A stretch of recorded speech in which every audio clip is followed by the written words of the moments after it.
निर्माण विभाग किस कदर अपनी सड़कों के इतर लोगों की खेतियों को बर्बाद करता है। आधी अधूरी नालियों का निर्माण जहां से मैं गुजर पा रहा हूँ, सड़कों का कटान पानी के आधार पर किस हिसाब से हो रहा है। खबर है इस खबर को अपनाया जाना था, लेकिन सरकार और सत्ता की।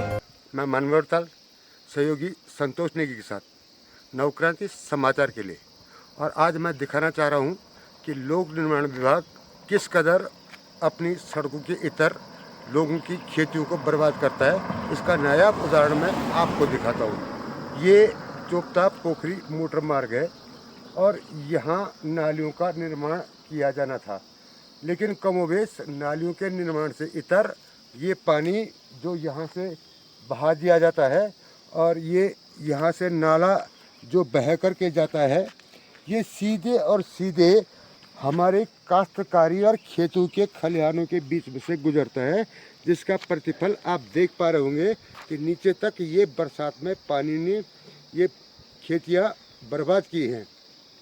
ये आधी अधूरी नालियों का निर्माण जहाँ से मैं गुजर पा रहा हूँ, मैं दिखा रहा हूँ आपको कि यहाँ तक ये नालियाँ बना दी गई हैं, लेकिन इन नालियों के आगे, इस नाली के आगे निर्माण नहीं किया गया है। कमोबेश ये पानी सारा डाइवर्ट इस फसल या खेती के निमित्त किया जा रहा है। ये आप देख पा रहे होंगे नालियों का निर्माण किस कदर हो रखा है। ये यहाँ तक बना है, लेकिन इससे आगे बन नहीं पाया है। या तो बजट की कमी कहूँ, या ठेकेदारों की अनुशासनहीनता, या विभाग की मोटी कमीशनखोरी। सड़कों का कटान पानी के आधार पर किस हिसाब से हो रहा है कि नवक्रांति समाचार के सजग होने के बाद अब यहाँ पे मिट्टी का टेला जो ये लगाया गया है, ये धीरे धीरे यहाँ बिछाया जाएगा। और इस मिट्टी को बिछाने के बाद किस कदर इस सड़क की या इस नाली के बगल की गुणवत्ता होगी, ये हम कह नहीं सकते हैं, लेकिन आप सुधी लोग हैं, सुधी दर्शक हैं, आप जान सकते हैं किस कदर की लीपापोती विभाग इस सड़क पे कर रहा है। ये वो ताज़ा तरीन उदाहरण है, या मोटी कमीशनबाजी या जनता को बरगलाने के लिए ये इस निमित्त आए हैं कि यहाँ पर एक खबर है, इस खबर को अपनाया जाना था, लेकिन सरकार और सत्ता की लापरवाही के कारण आज ये यथावत भग्नावशेष इस रूप में या सड़क में अवशेष बने हैं। मैं बताना चाहूँगा कि ये दोनों जो मैं दिखाया था पहले, वो यहाँ के निमित्त आए थे, और ये बारदाना जहाँ पर है मैं दिखाऊंगा कि ये बारदाना किस स्थिति में है और इनकी गेजिंग कितनी है और इस बारदाने की गेजिंग कितनी है। ये मोटा तमाशा कमीशनबाजी का है, और जो यथावत जो मैंने पूर्व में दिखाया था वो आज पड़े हुए हैं। मैं दिखाऊंगा आगे हकीकत इस पोखरी चोपता मोटर मार्ग की। जिन वानगियों को मैं कह रहा हूँ, ये मैं अकेले तस्दीक नहीं कर रहा हूँ। आइए जानते हैं यहाँ पर से कि लोग क्या कह सकते हैं।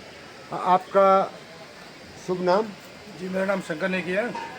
मैं ग्राम रुकोली का रहने वाला हूँ। मैं यहाँ चोपता में 23 सालों से हूँ। जी सर, मैं इसके बारे में बताना चाह रहा हूँ। पहले आपको सर्वप्रथम आपका धन्यवाद करता हूँ आपके चैनल के माध्यम से कि आपने इसका संज्ञान लिया। बरतवाल जी, ये यहाँ पे विगत 6 माह से ये काम अटका हुआ है। बरसात आने से पहले ये सबसे पहले इन्होंने नाली के काम के लिए कहा था, इस कवर के काम के लिए, लेकिन अभी तक ये काम अधूरा छोड़ रखा है। मैं पूछना चाह रहा हूँ कि सरकार से कि ये किस लिए छोड़ रखा है। अगर किसी ठेकेदार के अधीन है तो ये क्यों छोड़ रखा है? या ठेकेदार को पेमेंट नहीं मिली, या ठेकेदार ने ऐसे काम क्यों रखा है? अरे बिगड़ ये यहाँ पे एक पेशाब घर है। इस पेशाब घर में न इसका कोई रख रखाव है ना कुछ है। माता बहनों के लिए नहीं है पेशाब घर, कि किसी के लिए नहीं है। बहुत ही गंद आती है वहाँ से। हम स्थानीय दुकानदारों को रहना यहाँ पर मुश्किल हो गया है।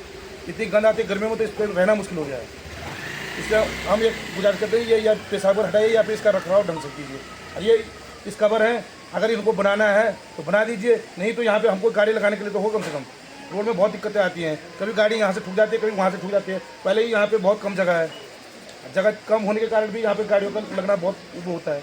अगर इस कवर बनाना है तो जल्द से जल्द नहीं तो इसको उठा दीजिए यहाँ से। धन्यवाद। तो आपने सुना और देखा, ये दुश्वारियाँ जनमानस की हैं, हमारी नहीं। और हमारा एक उद्देश्य है नवक्रांति समाचार का, हम जन सरोकार के मामलों को यूँ ही उजागर करते रहेंगे।